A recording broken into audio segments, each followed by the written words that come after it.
আসসালামু আলাইকুম। আহ, সময় পাচ্ছিলাম না অ্যাকচুয়ালি একটা লাইভ করার জন্য। তো আমি অ্যাকচুয়ালি যেহেতু একটু নভিস দুটাতেই একসাথে ফেসবুক এবং ইউটিউব দুটাতেই লাইভটা করেছি। মেইনলি আমি যে জিনিসটা বলতে চাচ্ছি এখন সেটা সেই একই জিনিস। আমি যেটা ভালো বুঝি সেটা হচ্ছে সেনাবাহিনী নিয়ে। সেনাবাহিনী আমরা জানি যে প্রফেসর ইউনুস আমেরিকায় গিয়েছিলেন। এখানে আহ, জাতীয় সংঘ দিবসে উনি ভাষণ দিয়েছেন। ভাষণ দেওয়ার পরে আহ, ওখানে আমরা সবাই একটা জিনিস বলতে থাকি, যারা দেশীয় থিঙ্ক ট্যাঙ্ক আছে, বিদেশি থিঙ্ক ট্যাঙ্ক আছে, সেটা হচ্ছে দক্ষিণ এশিয়ার রাজনীতির মধ্যে অনেক প্লেয়ার আছে যেখানে মূল দল বাংলাদেশ এটার মানে খেলার ক্ষমতাটা নিয়ন্ত্রণ করে হচ্ছে প্রতিবেশী দেশ অথবা যারা বড় বড় শক্তি আছে পৃথিবীতে। সো এখন আমরা যেটা দেখতে পাচ্ছি যে আমেরিকা বাংলাদেশের যে বর্তমান পরিস্থিতি নিয়ে একটা ডেফিনিট ইন্টারেস্ট নিয়েছে। ইন্টারেস্ট নেওয়ার ফলে আমি অ্যাকচুয়ালি গতকালকেই হাসিনা আক্তারের শোতে আমি বলেছি যে ওখানে প্রফেসর ইউনিসকে আমেরিকা থেকে বলা হয়েছে যে যে সমস্ত জেনারেলরা সিনিয়র অফিসার যারা আছেন, যারা স্বৈর শাসক যারা আছে তাদের সাথে একসাথে কাজ করেছেন, স্বৈর শাসক তাদেরকে, যারা গুম খুন এবং অন্যান্য কিছুর সাথে জড়িত ছিল তাদেরকে চাকরিচ্যুত করার জন্য। তারপর আমি অ্যাকচুয়ালি অপেক্ষা করতেছিলাম প্রফেসর ইউনুস দেশে ফেরত এসছে। আসার পরে আমরা দেখলাম সেনাপ্রধানের সাথে একটা কথাও বলেছে। কিন্তু অনগ্রাউন্ডে ওই অফিসারদের পোস্টিং করা বা চাকরি থেকে অবসর দেওয়ার কোনো অ্যাকশন আমরা দেখছি না, আমি এখন পর্যন্ত দেখিনি। এর মধ্যে শুধু দুইটা জিনিস চোখে পড়লো। একটা হচ্ছে লেফটেন্যান্ট জেনারেল হয়েছেন মেজর জেনারেল শাকিল স্যার, উনি ছিলেন রংপুরের GOC. Any general is Awami general এই সময়ে যারা প্রমোশন পেয়েছে। সো এটা নিয়ে আমি কথা বলতেছি না। সবচেয়ে আরেকটা জিনিস হচ্ছে ইম্পর্টেন্ট, যেটা মানে ইউএন হেডকোয়ার্টারে একটা লেফটেন্যান্ট জেনারেলের পোস্ট আছে ইউএন এর, ওইটার জন্য দুজনের নাম প্রেরণ করেছে। একটা হচ্ছে লেফটেন্যান্ট জেনারেল শাহিন আর একটা হচ্ছে লেফটেন্যান্ট জেনারেল স্বামী সিজিএস যিনি মিজানুর রহমান শামীম, লেফটেন্যান্ট জেনারেল মিজানুর রহমান শামীম। এই দুজনই হচ্ছে আওয়ামী সুবিধাভোগী এবং এই এই যে আগস্ট বিপ্লবে আন্দোলন ঠেকিয়ে রাখা বা ব্রুটালিটির হোতা, এবং তাদেরকে উনি অ্যাকচুয়ালি পুনর্বাসন করার চেষ্টা করছেন ইউএন হেডকোয়ার্টারে একটা পোস্টিং দিয়ে। আমরা এর মধ্যেই সংবাদ পেয়েছি যে দিল্লিতে একটা কনফারেন্স করেছে তারা, যে বাংলাদেশের বর্তমান পরিস্থিতি থেকে শুরু করে শেখ হাসিনা কোথায় যাবে না যাবে কোথায়। এবং এর কারণ একটাই যে আমেরিকা একটু প্রেশার দিয়েছে ইন্ডিয়াকে যে শেখ হাসিনা এখানে কতদিন থাকবে, এবং তারা জবাব দিয়েছে যে কিছুদিনের মধ্যে এখান থেকে চলে যাবে। এর মধ্যে আমরা একটা অডিও দেখলাম।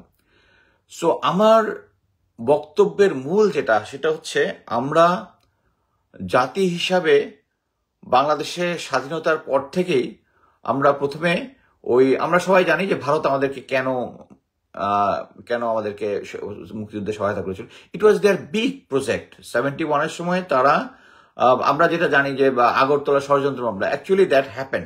মানে শেখ মুজিবের সাথে ভারতীয় একটা গোয়েন্দা সংস্থার একটা অংশ দেখা করেছে, তারা বিভিন্ন সময় বিভিন্ন অ্যাডভাইস তারা দিত। সো এই জিনিসটা সত্য ঘটনা। বড় হচ্ছে ভারত সবসময় চেয়েছিল আমাদেরকে ভাগ করার জন্য, এখন ভাগ করে ফেলেছে। এবং ভাগ করার মূল কারণটা কি ছিল?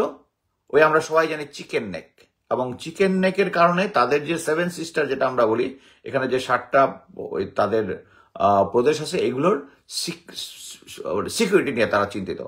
যখন এখানে পাকিস্তান, আমরা ইস্ট পাকিস্তান ছিলাম, তখন তারা জানতো যে এই পূর্ব পাকিস্তান যদি থাকে তাহলে তাদের 7 সিস্টারের সিকিউরিটিটা একদম যে কোনো সময়ের ব্যাপার মাত্র। সো তারা আমাদেরকে আলাদা করেছে, আলাদা করে তাদের ইয়ার মধ্যে রেখেছে যে বাংলাদেশকে সবসময় তাদেরকে কন্ট্রোলের ভিতরে রাখতে হবে। এবং সেই কন্ট্রোলটার জন্য আমরা জানি যে 71-এর সময় একটা গোপন একটা চুক্তি করেছিল, যেটাতে তৎকালীন প্রেসিডেন্ট নজরুল ইসলাম এটা সাইন করার পর নাকি উনি ফেইন্ট হয়ে গিয়েছিলেন। সো একটা জিনিস বুঝতে হবে যে আমরা যদি জানি, কালকে আমি একজন সিনিয়র সিটিজেনের সাথে কথা বলতেছিলাম, উনি জানালেন উনি হচ্ছে প্রাক্তন চেয়ারম্যান ছিলেন, আমরা বাবুল চেয়ারম্যান বলে জানতাম আর কি, আমাদের সিলেট ক্যাডপ্রাজের এক আমার জুনিয়রের ফাদার, আবার আমার আরেক বড় ভাইয়ের মামা, সো আমি ওনাকে মামা বলেই ডাকি। তো উনি জানালেন যে 65 ওয়ার যখন হয় তখন ওদের যে নাগা ল্যান্ড থেকে, ওখানে একটা নাগা আর্মি একটা ছিল, বিচ্ছিন্নতাবাদী যারা যারা স্বাধীনতা চেয়েছিল, তারা কিন্তু সিলেটের মধ্যে এসেছিল এবং পাকিস্তান আর্মি তাদেরকে সহায়তা দিয়েছিল। এবং এটাই হচ্ছে মূল কনসার্ন, যে ওইরকম সিচুয়েশন যেন ফিউচারে না আসে। বাট এটা না আসার জন্য আমরা এখন পর্যন্ত ভারতের যে পররাষ্ট্রনীতি দেখেছি, ওদের সাথে আমরা যতই ভালো ব্যবহার করবো, এখন আমরা প্রেজেন্টলি দেখতেছি যে বিএনপি, আওয়ামী লীগ তো তারা সফটই, বিএনপি জামাত এরাও ভারতের প্রতি সফট। এখন জিনিস হচ্ছে, ভারতের প্রতি যদি আমরা সফট হই, ইতিহাস পরিচালনা করে যায়, ভারতের প্রতি সফট হয়ে বাংলাদেশ বা কোনো নেইবার তার কাছ থেকে কোনো কিছু কখনোই আদায় করতে পারেনি। সবচেয়ে বেশি হার্ড টাইম দিতে পেরেছে China, because they have strength. So তাদেরকে যদি স্ট্রেংথ না দেখানো যায়, তাদের মাসল পাওয়ার না হয়, তারা কোনো সাহায্য করবে না। আমি এই সিচুয়েশনে বলতে চাই, আমরা যখন দেশটা ভাগ হয়ে গেল, তখন আমরা পাকিস্তান এবং ইন্ডিয়া দুইটাই ছিল ব্রিটিশ আর্মির অধীনে। ব্রিটিশ আর্মির তার মানে হচ্ছে ব্রিটিশদের যে MI6 MI5 আছে, ইন্টেলিজেন্স অর্গানাইজেশন যারা আছে, তাদের অধীনে, এবং তাদের সাথে ট্রেন করা আমাদের লোকজন। সো আমাদের এরকম একটা ভালো ইন্টেলিজেন্স অর্গানাইজেশন থেকে আমরা বাংলাদেশ কেন এন্ড আপ হইলাম এভাবে? দেখেন, যখন 65-এর সময় দেশটা যখন ভাগ হয়ে গেল, তখন গোয়েন্দা সংস্থাগুলো ভাগ হয়ে গেল, ইন্ডিয়ার সেনাবাহিনী, বিমান বাহিনী, এয়ারফোর্স সবগুলো ভাগ হয়ে গেল। কিভাবে? 1:3 এক ভাগ, মানে এটা ভাগ হয়েছে পাকিস্তানের এবং ইন্ডিয়ার জনগণের সংখ্যা এবং ভূমির পরিমাণ নির্ধারণ করেছে 1:2। এক ভাগ যাবে ইন্ডিয়াতে এবং দুই ভাগ ইন্ডিয়াতে, এক ভাগ পাকিস্তানে। এইভাবে ভাগ হওয়ার পরে তারা যখন দেখেছে গোয়েন্দা সংস্থাগুলো ভাগ হয়ে গেছে, এবং 65 ওয়ারে অ্যাকচুয়ালি ইন্ডিয়া বুঝতে পেরেছিল যে তাদের গোয়েন্দা সংস্থার একটা সিরিয়াস লুপহোলস আছে, এবং এটাই কভার করার জন্য তারা এই তৎকালীন তারা দেখেছে যে তাদের কাছে এনাফ ইনফরমেশন ছিল। তাই পাকিস্তানের যে অপারেশন জিব্রাল্টার ছিল, কাশ্মীরে, এই সমস্ত জিনিসের ইনফরমেশন অ্যানালাইসিস করার মতো গোয়েন্দা তাদের কাছে ছিল না। সো তারা তখন করেছে কি, তখন এই যে র এস্টাবলিশ করেছে। MN কাউ তার প্রধান ছিলেন, এবং তিনি ছিলেন খুব সিরিয়াস একটা গোয়েন্দা, এবং আই রেসপেক্ট হিম। তার দেশপ্রেম নিয়ে আমার কোনো ডাউট নাই। কিন্তু আমরা যেটা বাংলাদেশি যারা আছি, তারা কি করলাম, আমরা স্বাধীন হওয়ার পরে আওয়ামী লীগ থাকলে আমরা যাই হচ্ছে রয়ের পাখার নিচে, আর বিএনপি আসলে আমরা যাই পাকিস্তান ইন্টেলিজেন্সের ISR পাখার নিচে। আমাদের এই জিনিসটা থেকে বেরিয়ে আসতে হবে। আমি মনে করি যে এই যে এখন যে তত্ত্বাবধায়ক সরকার যেটা বলি, এই সরকারের আমলে এই জিনিসটা মুখটা ভেঙে দেওয়ার জন্য আমাদের প্রফেসর ইউনূস সরকারের একটা দায়িত্ব আছে।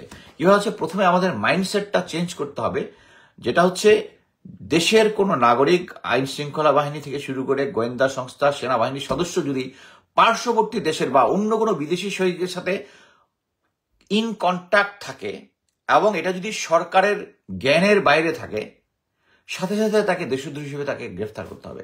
আমাদের এই মাইন্ডসেটটা নাই দেখেই আমরা বর্তমানে এই পরিস্থিতিতে আছি। আমাদেরকে এই জিনিসটা দেখতে হবে। আমরা যে কোনো সময় কোল্ড ওয়ারের সময় আমরা দেখেছি, ইভেন পাকিস্তান এবং ভারত একে অপরের সাথে যে গোয়েন্দা ইনফরমেশন প্লাস তাদের সোর্স যেভাবে ডিল করে, আর আমরা করি কি, আমরা তাদের ভিতরে ঢুকে যাই। আমরা এই বিপ্লবের মধ্যে আমরা দেখেছি, আমি লং টাইম থেকে এই যে ভারতের আধিপত্যবাদ নিয়ে আমি কথা বলে আসছি, বাংলাদেশের ভিতরে তারা কিভাবে প্রভাব বিস্তার করতেছে, কিভাবে করতেছে, কিন্তু কেউ আমলে নেয় নাই। কিন্তু এই আগস্ট বিপ্লবটা কিন্তু আমাদেরকে চোখে আঙ্গুল দিয়ে দেখিয়ে দিয়েছে যে আমরা এখন জানি যে ভারতীয় পুলিশের সদস্য বা রয়ের সদস্য যেটাই বলি, তারা অ্যাক্টিভলি এই আন্দোলন দমনের জন্য অস্ত্র এবং অ্যামুনিশন নিয়ে তারা মাঠে ছিল। তারা পঙ্গপালের মতো আমাদের ছাত্র জনতাকে হত্যা করেছে। আমি নিজে ইনফরমেশন দিয়েছি, জাহানাবাদ সেনানিবাসে যখন 5ই আগস্টের পরে যখন আমরা দ্বিতীয়বার স্বাধীন হলাম, ওখানে 21 জন ভারতীয় পুলিশ সদস্য ছিল, তাদের কাছে arms, ammunition, tear shell, rubber bullet.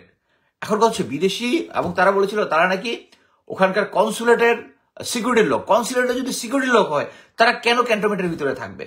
কেন তাদের কাছে টিয়ার শেল, তাদের কাছে কেন থাকবে?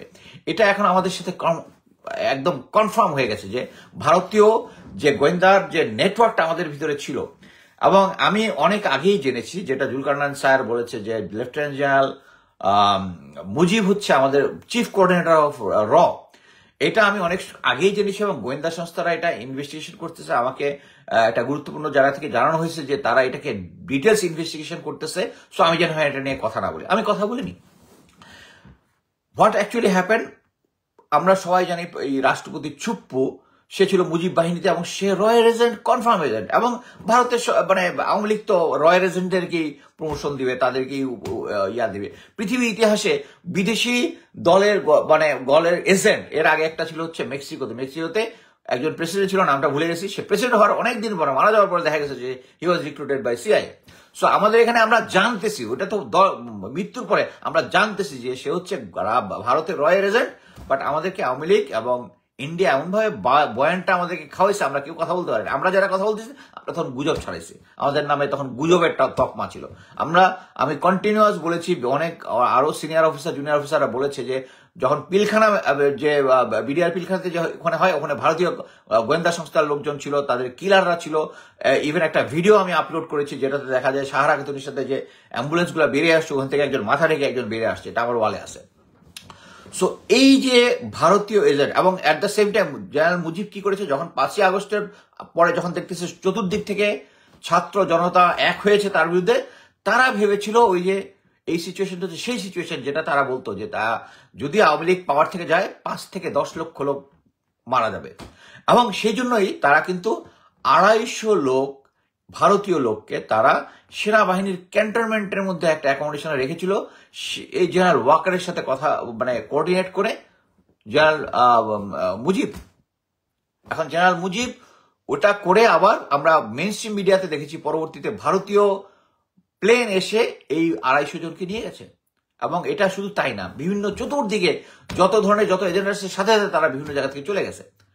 বাট চলে যাওয়ার পরে কি হয়েছে, আমরা তো আমাদের এখন কি করার কথা, যারা এদের সাথে ছিল, যারা এদের সাথে জড়িত ছিল, ভারতের সাথে জড়িত ছিল, তাদেরকে সাথে সাথে প্রসিকিউট করা, তাই না? আমরা কি করেছি? এই করার দায়িত্ব কার? জেনারেল ওয়াকারুজ্জামান। জেনারেল ওয়াকারুজ্জামান, উনি তো, আমি বারবার বলেছি, সবাই বলেছি, উনি নিজেই ভারতের অ্যাপয়েন্টেড এবং আওয়ামী লীগের ডিএনএ টেস্ট করে তাদেরকে এখানে দেওয়া হয়েছে। উনি একটা পরিস্থিতির শিকার হয়ে যখন উনি 3-4 এরকম তারিখের দিকে যখন অফিসারদের পালসটা দেখলো, দরবারের পর দেখলো, উনি বাধ্য হয়ে আওয়ামী লীগ সরকার এগেস্টে দাঁড়িয়েছে, অন্য কিছু না, বাধ্য হয়ে আওয়ামী লীগ এগেস্টে দাঁড়িয়েছে। সো উনাকে বিশ্বাস করার কোনো কিছু নাই। উনি এখন পর্যন্ত কনফার্ম কেস, জেনারেল শাহিনকে উনি নিজে ইন্টারভিউ নিয়েছেন অজিত দোভালের সাথে কথাবার্তা করার জন্য। অন্য যে কোনো দেশ হইলে পার্শ্ববর্তী দেশের একজন জেনারেলের সাথে কথাবার্তা হয়, টেক্সট আদান প্রদান হয়, এই যে confirm case of traitor, high treason, তাদেরকে ব্যবস্থা নিচ্ছে না। অতএব আমি এই কথাগুলো বলার একটাই হচ্ছে, জেনারেল ওয়াকার সম্বন্ধে এক পার্টি তাকে হিরো বানানোর চেষ্টা করতেছে। Just forget it, she is not a hero. সে পরিস্থিতির শিকারে হিরো হয়েছে শেখ হাসিনা। তাহলে শেখ হাসিনাকে সে পালায় যেতে দিল কারণ? আচ্ছা, ওই সময় বলেছে রক্তপাত করার জন্য, আচ্ছা ঠিক আছে। তারপর উনি দিয়েছে 623 জন আওয়ামী যে সমস্ত ইম্পর্টেন্ট লোকজন ছিল তারা ক্যান্টনমেন্টে লুকায় ছিল, এই তথ্যটা আপনারা জানালেন। আচ্ছা ঠিক আছে, তখন তো এটা যখন আপনাকে জানিয়েছেন, কখন জানিয়েছেন? যখন আমরা মিডিয়াতে এই ব্যাপারে কথা বলা শুরু করেছি যে প্রতিটা ক্যান্টনমেন্টে এই সমস্ত লোকজন পালায় আছে, উনি তখন একটা স্টেটমেন্ট দিয়েছেন। তারপরে এই যে 623 জন কারা, এটার কি কোনো আমরা লিস্ট দেখেছি? সরকার কি চেয়েছে তার কাছে? উনি চায়ও নাই, উনি দেয়ও নাই। অন গ্রাউন্ডে যেটা হচ্ছে, জেনারেল ওয়াকারুজ্জামান সমস্ত গোয়েন্দা সংস্থাগুলোকে লালন পালন করতেছে, মানে হচ্ছে তাকে কন্ট্রোল করতেছে। হোয়ারেজ এই গোয়েন্দা সংস্থাগুলো হচ্ছে প্রধান উপদেষ্টা প্রফেসর ইউনুসের আন্ডারে, কিন্তু উনি এটা কন্ট্রোল করতেছে। এই ডিনামিক্সটা আমি বুঝতেছি না। আমার কথা হচ্ছে, এই ভারতীয় এজেন্ডা যারা বাস্তবায়ন করতেছে, প্রফেসর ইউনুস যদি তাদের আমি আগে বলেছি যে ইম্পর্টেন্ট জেনারেলকে আউট করতে, বাট আমি এখন স্ট্রংলি বলতেছি জেনারেল ওয়াকারকে আউট করা ছাড়া বাংলাদেশের শান্তি আসবে না। এই যে এখন দেখেন, আমি বারবার এটা বলেছি যে খতিব চলে আসছে আয়াতুল কারণে, কি জন্য? কারণ আগের সমস্ত সেট আপ এখনো আছে। আমরা যদি পাহাড়ের হিল ট্রাক্সের দেখি, গার্মেন্ট সেক্টরের দেখি, আমরা যদি দেখি বাংলাদেশের জাহাজের মধ্যে আগুন লাগতেছে, বিভিন্ন ধরনের নাশকতা হচ্ছে।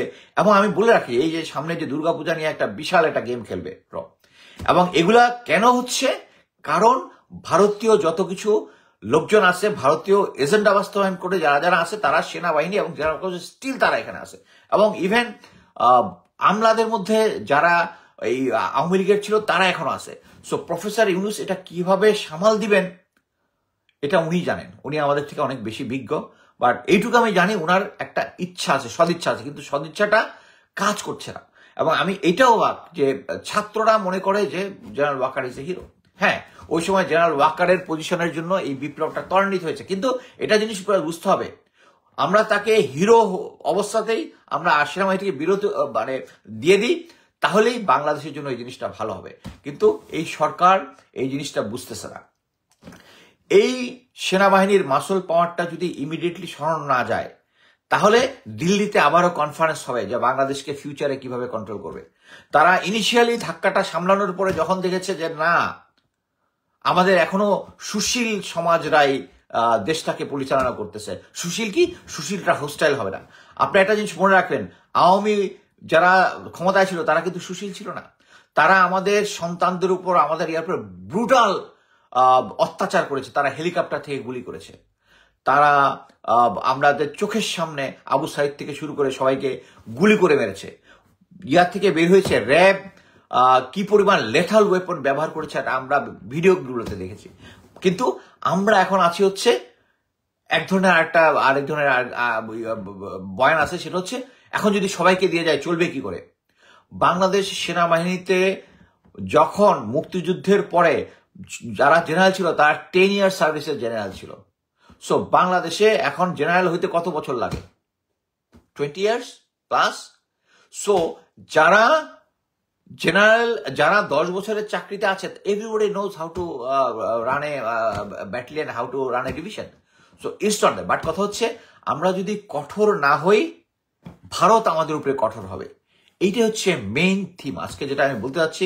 আমরা যদি তাদের লেসপেন্সার যারা এখানে আছে, আমরা কে কে জড়িত এটার বিভিন্ন লিস্ট প্রফেসর ইউনূসের কাছে পাঠানো হচ্ছে, আমি কয়েকজনের মাধ্যমে পাঠিয়েছি, আরো লোকজন লিস্ট বানিয়েছে, বিএনপি দিয়েছে, আমেরিকান এম্বাসি থেকে পেয়েছে বলে আমি জানি।